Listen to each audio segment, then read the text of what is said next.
Assalamualaikum warahmatullahi wabarakatuh. Perkenalkan, nama saya Yasmin Fadila dengan NIM 142250277. Pada presentasi kali ini, saya akan membahas studi kasus transformasi digital Bank DBS. Baik, yang pertama ada transformasi model bisnis DBS. Titik awal dari semua ini adalah satu keputusan berani dari CEO Piyush Gupta. Dia menantang seluruh organisasi dengan kalimat yang sederhana tapi dapat berdampak besar. Bertindaklah lebih seperti startup teknologi dan kurang seperti bank.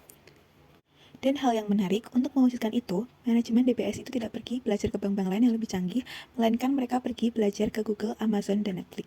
Karena mereka sadar bahwa musuh terbesar DBS itu bukan dari bank kompetitor, tapi ekspektasi pelanggan yang sudah terbentuk dari pengalaman dalam memakai produk-produk teknologi itu sehari-hari. Dari situ lahirlah kerangka Gandalf. Gandalf itu singkatan yang dibuat dari DBS sendiri, yang berarti G untuk Google, A untuk Amazon, N untuk Netflix, D untuk DBS, A untuk Apple, L untuk LinkedIn, dan F untuk Facebook. Yang menarik adalah huruf D yang berada di tengah-tengah mereka. Itu bukan kebetulan, melainkan DBS sengaja menempatkan diri di antara nama-nama besar itu sebagai penyataan bahwa mereka tidak hanya ingin belajar dari perusahaan teknologi kelas dunia, namun mereka ingin berdiri sejajar dengan mereka. Visi Make Banking Joyful kemudian menjadi filter setiap keputusan. Perbankan harus terasa invisible, begitu mulus dan mudah sehingga pelanggan tidak merasakan beban apapun dalam bertransaksi. Ini adalah pergeseran fundamental dari bank yang meminta pelanggan menyesuaikan diri dengan prosedur menjadi bank yang menyesuaikan diri dengan ritme kehidupan pelanggan. Secara struktural, DBS merombak organisasinya menjadi 33 platform lintas fungsional dengan model kepemimpinan two in a box. Satu pemimpin bisnis dan satu pemimpin IT di setiap platform. Selanjutnya ada faktor-faktor yang mendorong DBS melakukan transformasi digital. Yang pertama, faktor eksternal. Perubahan perilaku pelanggan menjadi faktor pertama yang paling signifikan. Munculnya generasi yang terbiasa dengan layanan digital instan dari platform seperti Google, Amazon, dan Netflix telah menciptakan ekspektasi baru terhadap layanan perbankan. Selain itu, tekanan kompetitif dari perusahaan fintech semakin menggerogoti segmen pasar perbankan tradisional.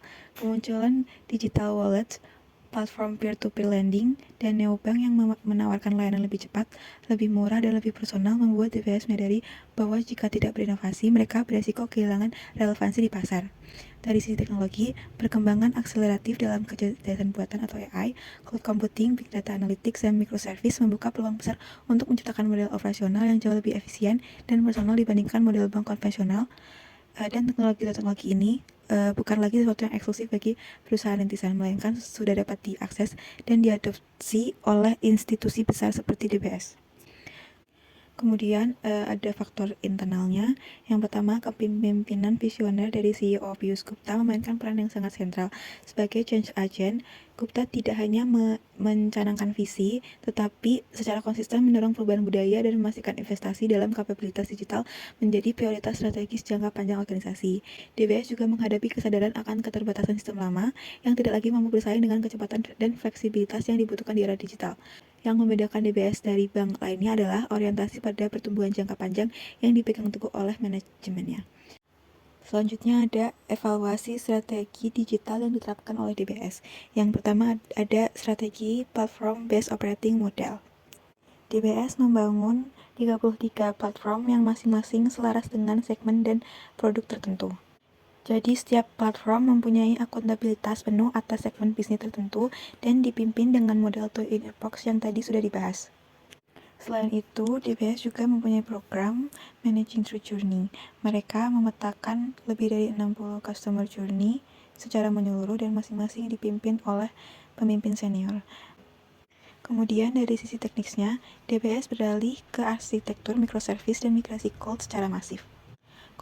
Hasilnya, pelanggan digital DBS memiliki cost to serve 50% lebih rendah dibandingkan pelanggan tradisional dan ROE pelanggan digital mencapai 39%, yakni 15 poin presentasi lebih tinggi daripada pelanggan tradisional. Strategi kedua ada penggunaan AI dan data analytics.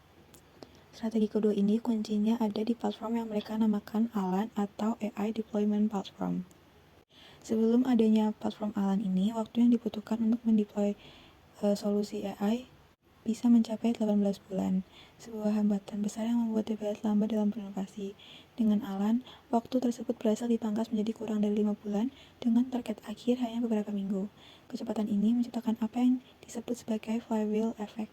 Semakin banyak AI yang diimplementasikan, semakin banyak data yang terkumpul, dan semakin baik kualitas model AI yang dihasilkan. Kemudian, ada kolaborasi DBS dengan McKinsey yang menghasilkan Digital Value Capture Framework yang menjadi terobosan penting dalam dunia perbankan global. Selanjutnya ada strategi transformasi budaya organisasi. DBS mendirikan 3 teknologi hub sebagai pusat kolaborasi dan inovasi, serta menyelenggarakan hackathons yang tidak hanya berfungsi sebagai ajang menghasilkan ide-ide baru, tetapi juga sebagai mekanisme rekrutmen dan employer branding untuk menarik talenta teknologi terbaik. Selanjutnya ada platform pembelajaran Digify yang dibangun sebagai program pembelajaran institusional berbasis modul yang memastikan seluruh karyawan mendapatkan exposure terhadap konsep-konsep digital seperti agile metodologi, big data, dan journey thinking. Kemudian ada DBS Academy yang melengkapi ekosistem pembelajaran ini dengan melatih para teknolog dalam kurikulum yang spesifik untuk konteks DBS. Sementara itu, ada juga program T-Sprint, Transformation Sprint, yang dirancang untuk membangun keselarasan tim puncak dan mengembangkan keterampilan kepemimpinan baru dari tingkat C-suite hingga unit bisnis dan geografis. Kemudian ada bagaimana DBS meningkatkan pengalaman pelanggan melalui pendekatan digital. Pertama ada pendekatan Managing Through Journey, adalah metodologi UX yang sangat terstruktur.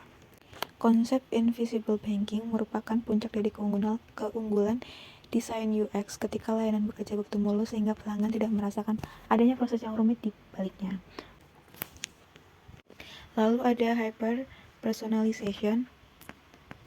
Salah satu pencapaian paling mengesankan dalam strategi pengalaman pelanggan DBS adalah pengiriman 45 juta nudges personal kepada pelanggan di seluruh kawasan setiap bulannya. Yang terakhir ada bagaimana DBS mengintegrasikan konsep fintech dalam operasionalnya. Jadi DBS itu tidak sekedar mengadopsi teknologi finansial dari luar, tapi mereka itu mentransformasikan diri menjadi perusahaan fintech itu sendiri. Pertama ada cloud computing dan arsitektur microservice yang menjadi fondasi dari semua kapabilitas fintech modern yang dibangun DBS. Yang kedua ada AI sebagai core capability.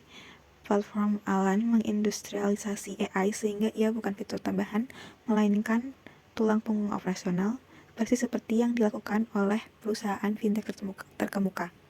Kemudian yang ketiga ada Data First Culture. Penempatan Group Chief Analytics Officer atau GCAO di level C-suite seperti Samir Gupta di DBS merupakan ciri khas organisasi fintech yang matang. Keputusan ini mencerminkan komitmen institusional terhadap data-driven decision making di seluruh organisasi. DBS membangun infrastruktur data yang memungkinkan setiap karyawan untuk selalu berpikir data first dalam setiap pengambilan keputusan. Yang keempat ada embedded finance. Konsep invisible banking DBS selaras penuh dengan tren embedded finance atau layanan keuangan terintegrasi mulus ke dalam kehidupan pelanggan tanpa mereka harus pergi ke bank. Lalu yang terakhir ada inovasi ala startup. Hackathons yang diselenggarakan DBS secara rutin mencerminkan mentalitas startup fintech yang sesungguhnya. Jadi kesimpulannya adalah DBS membuktikan 4 hal yang berlaku universal. Yang pertama, transformasi itu harus total. Jika hanya menambahkan aplikasi mobile di atas sistem lama itu tidak cukup. Yang dibutuhkan adalah perombakan cara berpikir, cara berorganisasi, dan cara menciptakan nilai. Yang kedua, budaya adalah penggerak segalanya. Tanpa perubahan mindset di seluruh lapisan organisasi, tidak ada teknologi apapun yang akan berjalan optimal. Yang ketiga, bank tradisional bisa menjadi tech company tanpa harus kehilangan kepercayaan dan skala yang sudah dibangun selama puluhan tahun. Justru keduanya itu saling memperkuat. Yang keempat, investasi UX dan UI adalah investasi UX dan AI adalah penciptaan nilai yang keempat, investasi UX dan AI adalah penciptaan nilai. Justru UX dan AI adalah yang keempat, investasi UX dan AI adalah penciptaan nilai. Justru UX dan AI itu tuh bukan pengeluaran yang harus diminimalkan, melainkan sesuatu yang bisa dibuktikan secara langsung dengan angka kepada investor. Jadi TBS telah membuktikan bahwa transformasi digital yang sejati bukan sekedar tentang teknologi. Ia adalah tentang cara berpikir, berorganisasi, cara melayani pelanggan, dan cara menciptakan nilai.